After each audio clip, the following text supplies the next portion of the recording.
Bom, do bloco de pigmentação patológica, eu escolhi falar sobre a lâmina 24, e já nesse plano, né, é possível perceber que o corte histológico em questão se trata de um pulmão. Então, a gente consegue ver o aspecto dele, então, pela presença aqui dos lóbulos, né, então, essa divisão em lóbulos aqui. Dá para já visualizar o aspecto dos alvéolos pulmonares, então, em maior aumento mais ainda, né? Então, a gente vê os espaços em branco aqui, a parede dos alvéolos, e também é possível visualizar alguns bronquíolos aqui, então, a gente consegue perceber que se trata de um pulmão. Já nesse aumento aqui, né, nessa região, a gente consegue ver que tem aqui algo diferente, né? Que no caso é essa coloração mais escura aqui, que está distribuída de uma forma bastante heterogênea, né? Então, esse pigmento está distribuído de uma forma muito dispersa. Então, por exemplo, esse lóbulo aqui, ele tá praticamente todo tomado pelo pigmento, tá aqui bastante concentrado nessa região. Por outro lado, aqui já diminui essa concentração, tá mais disperso. Esse lóbulo aqui, por exemplo, não tem o pigmento, esse nem esse aqui.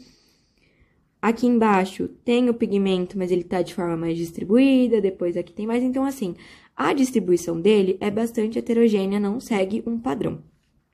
Analisando mais o pigmento em si, então eu vou nessa região que ele tá menos concentrado. Aqui, obviamente, a gente consegue visualizar que são manchas que parecem quase pretas, né? De tão escuras. Mas isso é porque o pigmento se encontra acumulado aqui. Então, tem uma grande quantidade de pigmento que faz com que tenha esse aspecto. Porém, se a gente observa aqui na borda, dá para ver ele mais separadinho. E a gente visualiza que é um pigmento com aspecto granular e que esses grânulos são pequenos. Além disso, a gente vê que a coloração dos grânulos não é preta de fato, e sim marrom.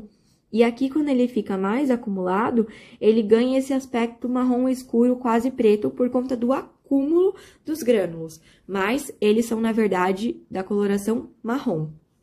Bom, esse pigmento, no caso, é a melanina a qual é produzida pelos melanócitos. E, bom, obviamente gera um estranhamento, porque a presença de melanina no pulmão, de melanócitos no pulmão, não é o esperado. Normalmente, a gente vai encontrar essas células na pele. Porém, pode ocorrer, durante o desenvolvimento embrionário, a migração errônea de melanócitos para um outro órgão que não seja a pele, que é o usual. Então, por exemplo, a migração de melanócitos para o pulmão. E aí, vai ocorrer normalmente a produção de melanina e gerar esse aspecto histológico que a gente está visualizando. Macroscopicamente, a gente também vai ter alteração, então o órgão vai ter uma coloração mais escura. Porém, isso não gera dano nenhum ao hospedeiro, isso não é uma lesão. Na verdade, é um achado aleatório que pode ocorrer.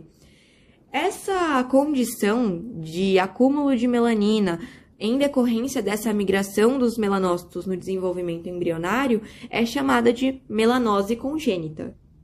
Porém, como eu disse anteriormente, a melanose congênita não é uma condição patológica, na verdade é um achado que não vai gerar dano nenhum para o hospedeiro, inclusive se for um animal de produção, não gera problema nenhum a carne desse animal, normalmente só a peça não vai ser muito agradável aos olhos, mas não gera dano nenhum. É realmente apenas um achado que é importante identificar para saber diferenciar do que realmente é importante para a análise do caso e o que você pode ignorar. Nesse caso, a melanose congênita é uma dessas coisas que você pode ignorar, porque não causa dano nenhum.